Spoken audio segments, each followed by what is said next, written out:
తెలుసు, కథ అని తెలుసు, కథలన్నీ కంచికే చేరునని తెలుసు.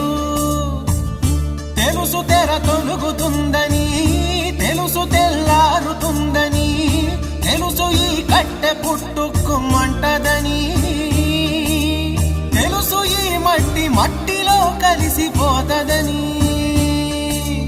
ఇన్ని తెలిసి ఇరకాటంలో పడిపోతావు ఎందుకని? మాయ